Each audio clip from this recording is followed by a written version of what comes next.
హల్లెలూయా. నా రాగము నీవే, నా గానము నీవే, నా పాటకు పల్లవి నీవే గదా యేసయ్యా. నా పది పదములో నీ నామమును గూర్చి శృతి గానమే పాడనా, నీ కోసమే పాడనా యేసయ్యా, నీ కోసమే పాడనా. నా రాగము నీవే, నా గానము నీవే, నా పాటకు పల్లవి నీవే గదా యేసయ్యా.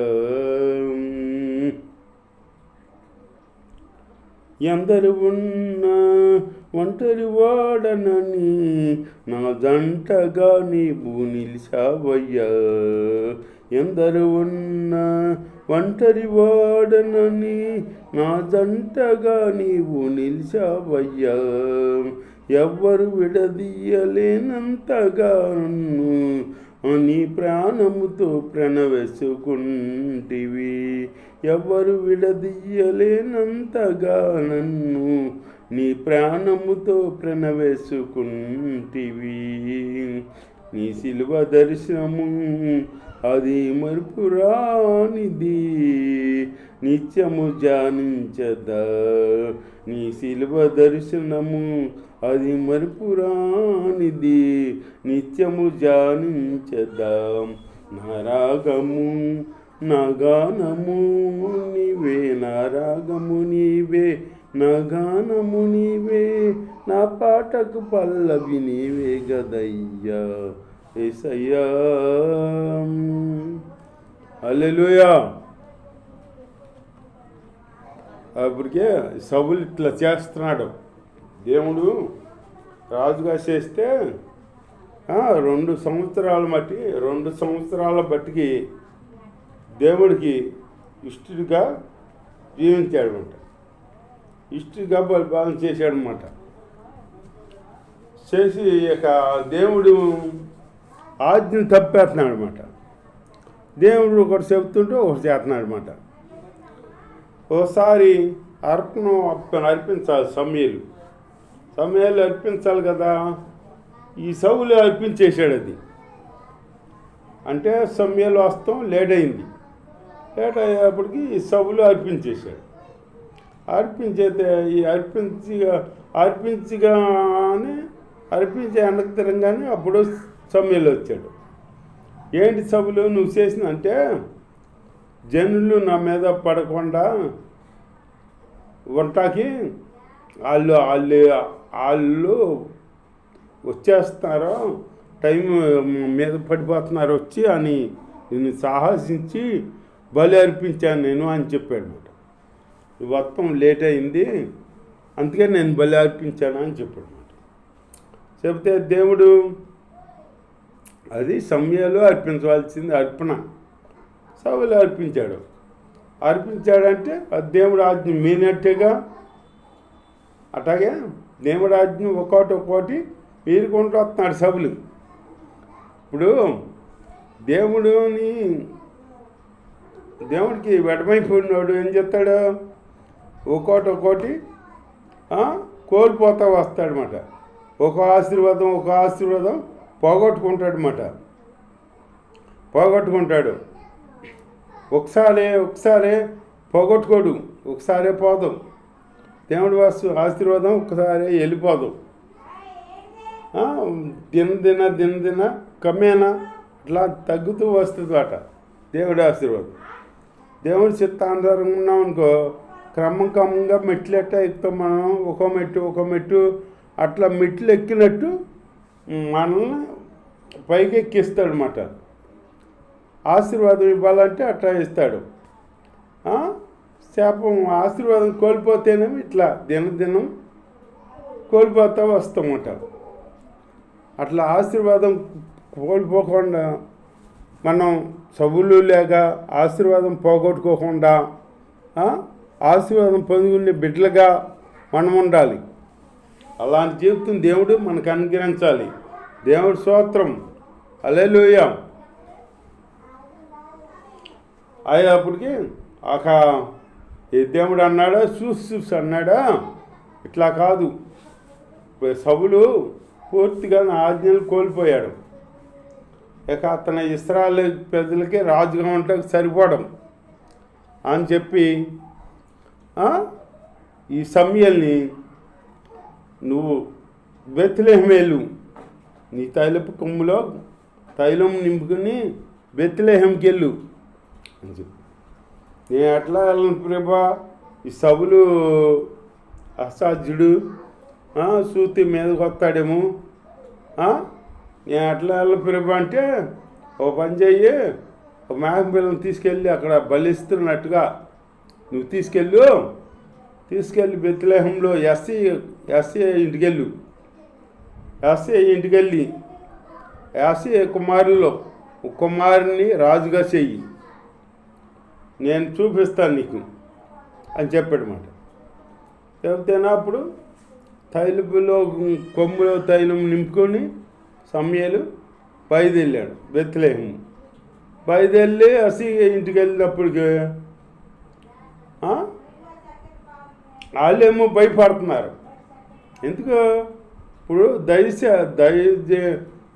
దైశ ప్రవర్త వచ్చాడనుకో భయపడేవాళ్ళు అంటాయి. ఎందుకంటే ఆయన శుభవచనం తెస్తున్నాడు, ఆశీర్వాదం వచ్చింది తెస్తున్నాడు, శాప వచ్చింది తెస్తున్నాడు అని భయపడతారు మాట, భయపడేవాళ్ళు అంట.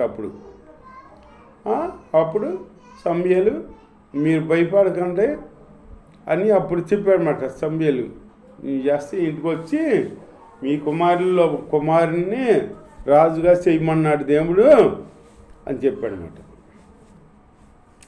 చెబితేనే ఆ ఎస్సీ ఏమంటాడో, నా గోత్రం ఎంత తక్కువ గోత్రము, నేను ఎన్నిక లేని వాడిని, నా కొడుకుల్ని రాజుగా శాతమేంటి అని ఆయన ఆశ్చర్యపోతాడు.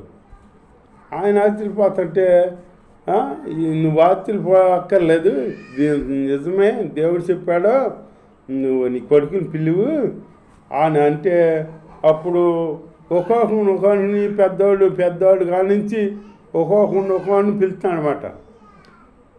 పిలుస్తుంటే ఈ సమూయేలు కాడ చూసి పెద్దవాడిని పిలవగానే మంచి పర్సనాలిటీ ఉన్నాడనమాట, కండలం మంచి వీరులాగా ఉన్నాడు, మనిషి బాగుండేటప్పటికి ఈ మనిషి అనుకుంటా దేవుడు చెప్పాడు, మంచి మనిషిని ఎత్తుకు సెలెక్ట్ చేసుకున్నాడు దేవుడు అని ఆయన అభిషేకిద్దాం అనుకుంటున్నాడు.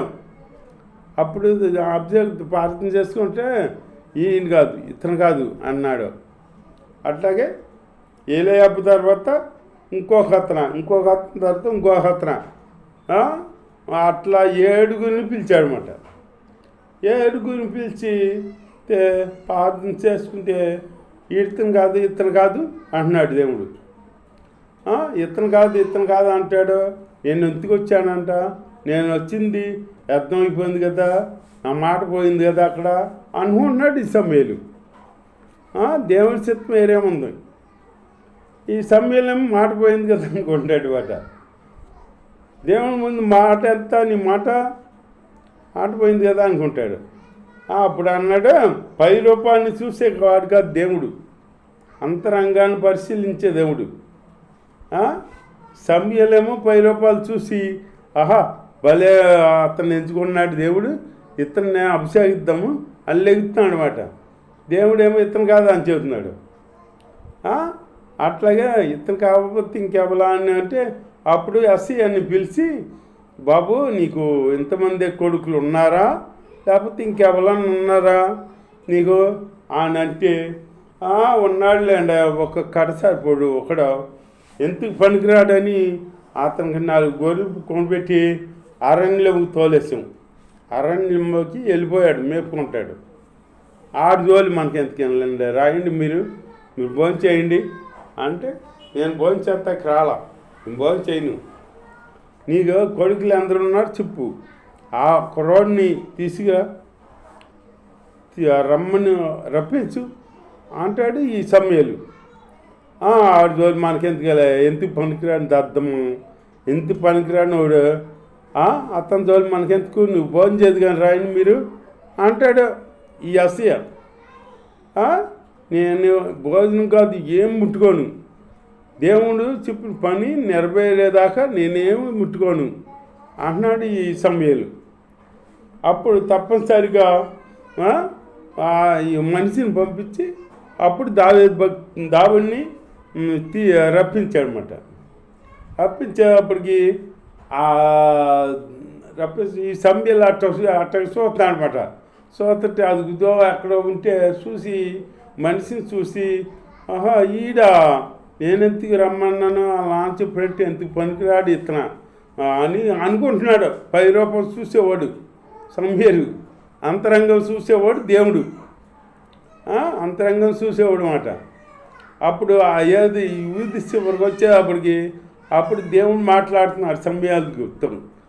సమూయేలు ఇతనే నేను ఏర్పరచుకున్న మనిషి, అతను నువ్వు అభిషేకించు అంటున్నాడు. ఇతన అని ఆలోచిస్తున్నాడు అనమాట. అంటే దావీదు అంటే పొట్టివాడిలాగా ఉంటాడు అనమాట. మనిషి బాగానే ఉంటాడు కానీ పొట్టివాడిలాగా ఉంటాడు. ఇతను అభిషేకించాలా అని చెప్పి అప్పుడు ఇక దేవుడు చెప్పాడు కదా, మరి అభిషేకించాలి కదా, తప్పదుగా. దేవుడి స్తోత్రం. అప్పుడు అభిషేకించాడనమాట. అన్నలు ఎదురుగా దావీదుని అభిషేకించాడనమాట. ఎవరైతే తక్కువగా అన్నలు కాడ తల్లిదండ్రి అన్నదమ్ములు అందరూ విడిచేసారు దావీదు భక్తుని. ఎందుకు పనికిరాడని దావీదుని ఎందుకు పనికిరానోడని గొర్రెలు కొని అరణ్యంలోకి పంపేశారన్నమాట. ఆ ముందే రాజుగా అభిషేకించాడు దేవుడు. దేవుడు ఎంత గొప్ప కార్యం చేశాడో. దేవుడు అందు మనం ఉదయం మంచిదిగా ఉండాలి, మనుషులు అందు కాదు. మనం దేవుడు అందు నిర్దోషంగా కనపడ్డామనుకో మనల్ని మనం అడగకుండానే దీవిస్తాడనమాట. మనల్ని మనం అడగకుండానే దీవిస్తాడనమాట. అలాంటి గొప్ప దేవుడు యేసయ్య. దేవుడి స్తోత్రం, హల్లెలూయా. అప్పుడు అన్నల ముందే అప్పుడు అభిషేకించాడనమాట. తైలం పోసి అభిషేకించాడనమాట దావీదుని.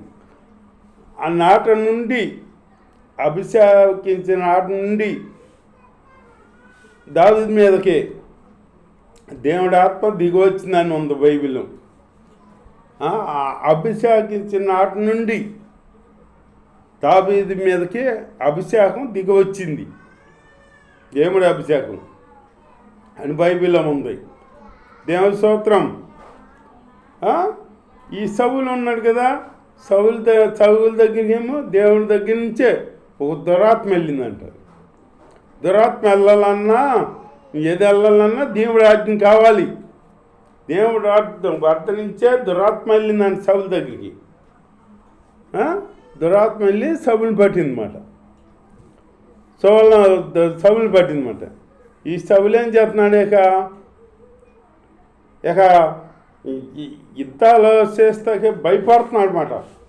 అప్పటి నుంచి భయపడుతుంటే అక్కడ ఇస్రాయేలు పెదలో ఒకసారి గొలియాత్ అని ఒక ఆజానుబాబుడు వచ్చి వాళ్ళందరినీ హెచ్చరిస్తున్నాడు అనమాట. మీలో ఎవరైనా మగవాళ్ళు ఉంటే నన్ను జయించండి, నన్ను జయిస్తే మేమందరం మీకు దాసులు అయిపోతాం, లేకపోతే మీరందరూ మాకు దాసులు అవ్వండి అని అంటున్నాడు. ఆయనంత ఎత్తుగా ఉన్నాడు, ఎత్తుగా ఉండి సవాల్ చేస్తున్నాడు. వాళ్ళకి శస్త్రాలు పెద్దలందరూ వణికిపోతున్నారు అనమాట. సవులు కాడ వణికిపోతున్నాడు అనమాట.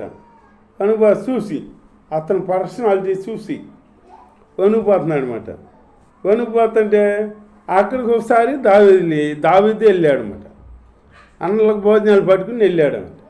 వెళ్తే అటు తిరుగుతుంటే అప్పుడు గొలియాత్ మాట్లాడిన పని, వీళ్ళు ఎవరైనా మగవాడు ఉంటే నన్ను జయించండి అని అంటున్నాడు అనమాట. ఆ మాట వినపడి అప్పుడు వచ్చేసి ఈ సున్నత లేని ఫిలిష్తీ బాటువాడు దేవుని ప్రజల్ని కించబడతాకి అని చెప్పి అతను చంపినందుకు ఏమిస్తారో రాజు ఏమి ప్రకటించాడో అది అని ఆన్లైన్లో అడుగుతున్నాను అనమాట. ఈ అన్నలేమో నువ్వెంతకు వచ్చావు, అసలు దేనికి వచ్చావు నువ్వు నువ్వు ఎత్తుకొచ్చావు, నీ ఉద్దేశం ఏంటో మాకు తెలుసు, గొర్రెలను ఎవరు పాలు చేసేవు అలాగే ఇలా కానీ అంటున్నారన్నమాట. దేవుడి యొక్క